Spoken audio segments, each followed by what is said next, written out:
Ada sahabat yang bertanya, ya Rasulullah, mal qirat? Apa itu qirat? Dijawab oleh Rasul, qirat itu mithlu jabali Uhud. Dalam satu ayat, mithlu jabalin azim. Jadi satu qirat itu pahala sama besarnya dengan bukit Uhud. Jadi kalau melayat kita ikut, kita minimal sampai sholat, dapat pahala satu qirat, satu bukit Uhud. Kalau ikut pula sampai menguburkan, falahu qiratan, dia dapat 2 qirat, 2 bukit Uhud kebaikan. Sahabat ketika itu mendengarkan datang ungkapan itu dari Nabi. Setiap ada jenazah yang dia dengar, dia ingin melayat minimal ikut sampai sholat. Kalau di kita mana yang lebih banyak ikut sholat atau ngobrol duluan? Coba tanya nanti yang ngobrol tuh, kenapa tak ikut? Kan fardu kifayah. Apa definisi fardu kifayah? Gugur kewajiban dikerjakan oleh yang lain. Beda enggak itu? Kita bicara ibadah fokus pada hukum dengan fokus pada hikmah. Dan inilah kajian makasih di sini. Ini fungsi makasih dosen untuk memberitahukan kita. Dan Nabi membuktikan memang. Kan tadi sholat itu kan fardu kifayah. Oleh para ulama hukumnya fardu kifayah. Dan memang itu hukumnya, gugur kewajiban. Tapi Nabi membuktikan. Apa yang dibuktikan oleh Nabi?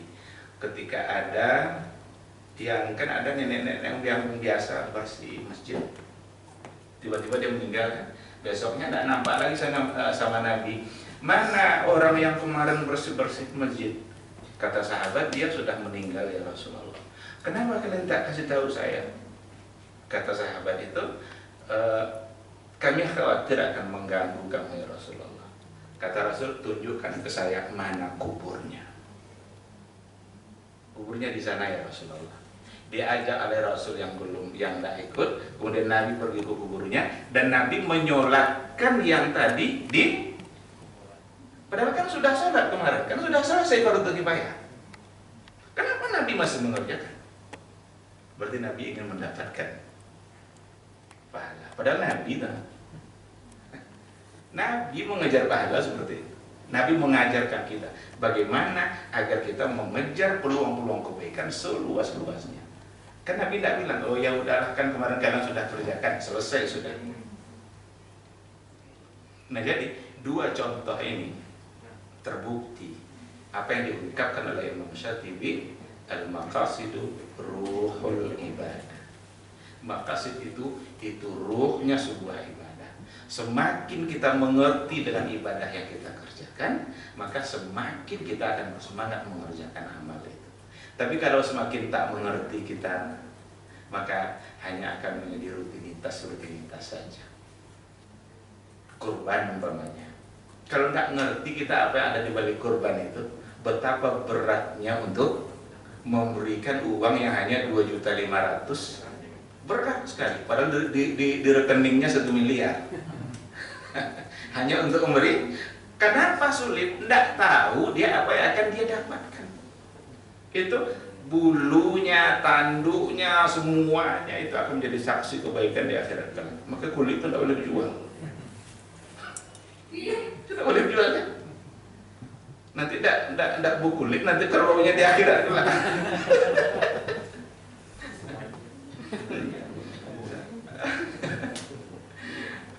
Jumhur mengatakan tidak boleh. Hanya Abu Hanifah yang sedikit memberikan keringanan, seandainya memang akan mubazir atau tidak mau, tidak apa-apa dijual, tapi uang harus digunakan untuk kemaslahatan atau kebaikan bersama, bukan untuk pemilik korban. Karena sesuatu yang sudah disembelih atas nama Allah, jangan mengambil keuntungan lagi untuk keuntungan dunia kita dari sesuatu yang kita sudah serahkan kepada Allah Subhanahu wa Ta'ala. Tapi alasan banyak yang tidak mau itu tidak bisa diterima. Orang beli aja mau. Kan banyak yang bilang gitu kan, nanti mubazir tidak ada orang mau, tidak terima tuh. Beli aja orang mau, apalagi dikasih. Nah jadi kalaulah dia mengerti apa yang ada di balik korban itu ibadah korban, dia akan begitu Maka ada orang kadang nabung dia 100.000, 100.000 sampai pada akhirnya cukup untuk 1 ekar. Dia tidak orang kaya, dia orang biasa, bahkan pemungut sampah. Betapa bahagianya dia ketika berhasil menggiring kambingnya itu ke panitia masjid. Bagi dia itu yang luar biasa. Tapi ada orang yang kaya, tapi dia tidak. Maka wajar kata Rasul, man kana lahu sa'ah wa lam yudahi fala yaqrabanna musallana. Siapa yang kaya, mampu, dia diberikan kelapangan rezeki, tidak mau berkorban, nggak usah dekat-dekat musalla kami. Ini luar biasa ini hadis ini. Jadi bayangkan kalau ini musalla, ada Rasul duduk di sini, datang orang yang tidak berkorban. Apa kata Rasul? Kamu pergi, kamu tak usah bersama kami, karena kamu kaya tapi tak mau. Apa rasanya perasaan kita ketika Nabi tidak mau menoleh ke kita? Kalau itu kita bayangkan, tidak ada artinya 2,5 juta ini tidak ada nih. Kalau mampu, tapi kalau tidak, berarti Allah belum mengizinkan dia untuk korban. Itu sudah takdir yang ditetapkan oleh Allah, dan korban biadika khair. Segala-galanya di tanganmu baik, wahai Allah. Tidak ada yang tidak baik, dan semuanya ujian. Yang diberikan kelapangan juga ujian, yang diberikan sedikit kesempitan itu juga merupakan ujian. Baik, ikhwati fillah, itu yang pertama. Ungkapan Imam Syafi'i, al-maqasidu ruhul amal. Kita ambil satu lagi, ungkapan Imam Al-Ghazali. Imam Al-Ghazali mengatakan terkait dengan maqasid ini, dia bilang begini, al-maqasidu qiblatul mujtahidin. Maqasid itu kiblatnya para mujtahid. Beliau mengibaratkan dengan sholat. Kalau sholat itu kan harus menghadap kiblat. Tidak sah sholat kalau tidak menghadap kiblat. Dan maqasid itu kiblatnya para mujtahid. Tidak sah istihadnya kalau tidak menghadap ke maqasid. Berarti ungkapan Imam Al-Ghazali ini merupakan sesuatu yang sebagai panduan bagi para mujtahid ketika mereka memutuskan sebuah hukum, memutuskan satu bentuk hukum agama, itu selalu jihadnya, tujuannya, kiblatnya itu adalah maqasidus syariah, yang dalam hal ini adalah maslahat. Ungkapan ini akan terasa sangat penting sekali untuk masalah-masalah yang memang tidak ada nas. Kalau ada nas, oke. Para ulama akan mendahulukan nas, sudah pasti itu. Terlepas dari perdebatan antara Tufi, Najmuddin At-Tufi, kan ada itu dalam kajian usul fikih, Pak Dokter ya. Bagaimana beliau itu dianggap orang mendahulukan maslahat daripada nas, itu perlu dicerna sebenarnya lebih luas. Ini tentu akademisi semua saya yakin pernah membaca persoalan itu. Tapi yang jelas, pada saat kita berhadapan dengan permasalahan yang tidak ada nas, maka kemana kita melarikannya? Kepada al-maslahah, maqasidus syariah. Ini tidak boleh sembarangan orang bilang-bilang maslahat ini. Karena berapa banyak orang mengedepankan maslahat tapi ngawur, karena tidak sesuai dengan dawabit syar'i. Maslahat itu harus yang mu'tabarah. Maslahat mu'tabarah itu maslahat yang sejalan dengan Quran dan Sunnah. Ketika bertentangan, wajib hukumnya ditolak. Jangan sembarang bicara maslahat. Yusuf Qaradawi dalam kitab Al-Ijtihad Al-Mu'asir menyampaikan sebuah contoh. Ada satu komunitas di Amerika, Muslim liberal. Apa yang mereka usulkan? Minta pindahkan sholat Jumat ke hari Ahad. Kenapa? Orang Amerika sibuk-sibuk, jadi hari Jumat mereka tidak bisa hadir.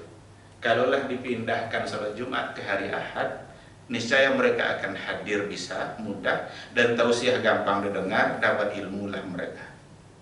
Ini ngawur. Karena dengan merubah Jumat ke hari Ahad, banyak hal-hal yang qat'i dalam agama yang mereka lakukan. Idza nudiya lis-salati min yaumil jumu'ah, mau diganti sama min yaumil ahad. Apabila dikumandangkan azan di hari Jumat, tinggalkan jual beli segera. Sekarang mau dirubah jadi hari Ahad. Tidak mungkin, mustahil. Ini ada dulu tokoh nasional kita, dikarenakan oleh musim haji itu sering terjadi musibah, maka bagusnya haji buat 3 kali setahun. Ngaur. Saya katakan ngaur karena dia bicara maslahat tidak mu'tabar. Justru masalahnya adalah masalah mulk. Karena dibagi-bagi oleh para ulama maqasid, masalahnya jadi 3 kan. Ada masalah mu'tabarah, ada masalah mulk, ada masalah mursalah. Masalah mursalah ini yang menjadi sumber hukum oleh para ulama dalam kajian usul fikih. Saya kira sudah matangnya nih kajian usul fikih ini. Masalah mursalah. Maka yang dimaksud oleh Imam Al-Ghazali, al-maqasidu qiblatul mustahidin, maqasid adalah kiblatnya para mustahid, itu tentu saja adalah mengembalikan hukum kepada maslahat yang mu'tabarah, atau setidaknya kemaslahatan yang benar-benar pasti tapi tidak ada yang melarangnya, meskipun juga tidak ada yang menyuruhnya. Berapa banyak hari ini masalah-masalah baru yang terjadi dalam kehidupan kita bisa terjawab dengan menggunakan konsep al-maslahah. Stunning namanya. Stunning itu kan menimpakan besi, bro, ya. Jadi hewan-hewan yang besar-besar itu kayak sapi Australia di rumah potong itu kan puluhan yang disembelih itu. Sebelum subuh harus masuk ke pasar-pasar. Kalau disembelih seperti menyembelih di hari raya Idul Adha itu manual, itu 1 ekor bisa 1 jam, itu sekampung narik-narik tali baru bisa disembelih. Sekarang ada stunning. Stunning itu ditimpakan besi di kepalanya, pingsan dia. Saat pingsan itu dia disembelih. Apa hukum? Bukankah agama melarang menyiksa hewan? Mendekatkan sembelihan sama kawan aja nggak boleh kan? Mengasah-asah pisau depannya nggak boleh. Begitulah Islam menghargai. Ini nggak ditimpakan besi ke kepalanya, tapi dibahas oleh para ulama, sehingga mereka menyimpulkan seandainya stunning itu sekedar memingsankan, bukan itu yang mematikan. Kalau itu mematikan jadi bangkai dia. Tapi kalau sekedar memingsankan, maksudnya kalau tidak disembelih dalam beberapa menit dia akan siuman dan tegak kembali. Bukan itu mematikan, dapat dibolehkan maslahat karena ada kemaslahatan. Nah, ini yang dimaksud dengan al-maqasidu qiblatul mujtahidin. Kemajuan teknologi, ilmu pengetahuan telah melahirkan berbagai macam bentuk masalah baru dalam kehidupan. Baik masalah ibadah maupun muamalah sama ada. Masalah ibadah juga ada. Apa contohnya? Kalau kita haji 3 tahun terakhir ini, lontar jumroh kita di lantai 2. Yang kita lontar apa? Itu tembok, ada tembok yang dibangun. Tidak lagi tiang yang dulu ada pada masa Rasul, tapi tembok yang dibangunkan, dibuat. Sah enggak itu lontarnya? Dia tidak lagi melontar ke tiang, ada di bawah. Tiang tuh enggak tinggi, dia lantai 2 segini, dia ini tiang sampai sini ujungnya. Dibuatkan temboknya sehingga batu masuk ke dalam lingkaran. Itulah para ulama mengatakan lontar jumroh itu bukan kena tiang sasarannya, tetapi sasarannya adalah masuknya batu ke dalam lingkaran. Sah.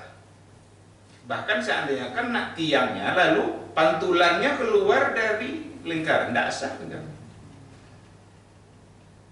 Dulu waktu kami belajar di Masjid Nabawi ada session kita, dicontohkan begini: seandainya ada orang yang lontarannya tidak terlalu kuat, kena pala orang, dari pala ini masuk ke dalam, sah.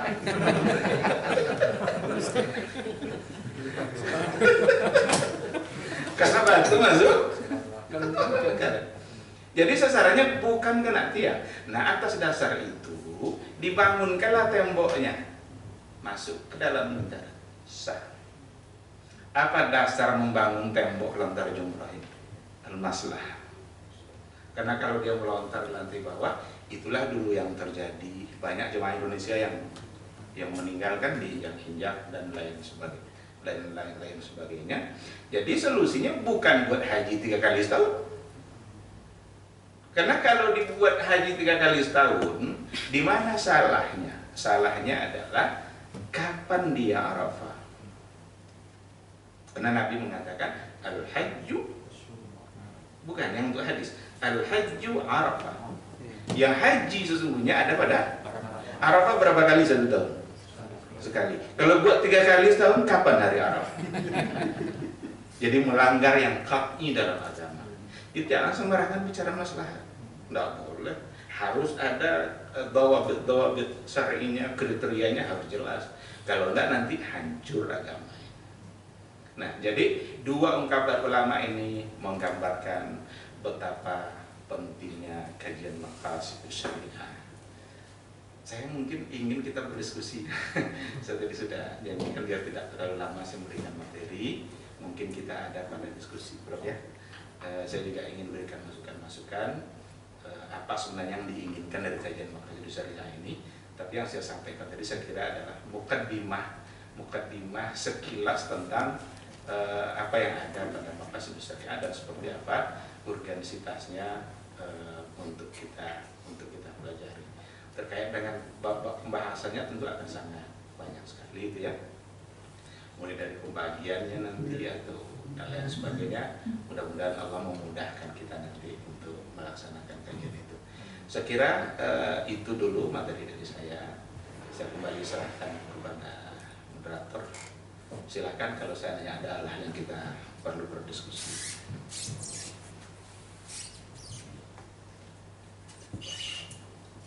Terima kasih Bapak Awiyah Dr. Haji Hilmi Basri LCMA yang telah mengabarkan kepada kita semua terkait pembukaan dari pengajian kita pada kali ini dari maqasid syariah.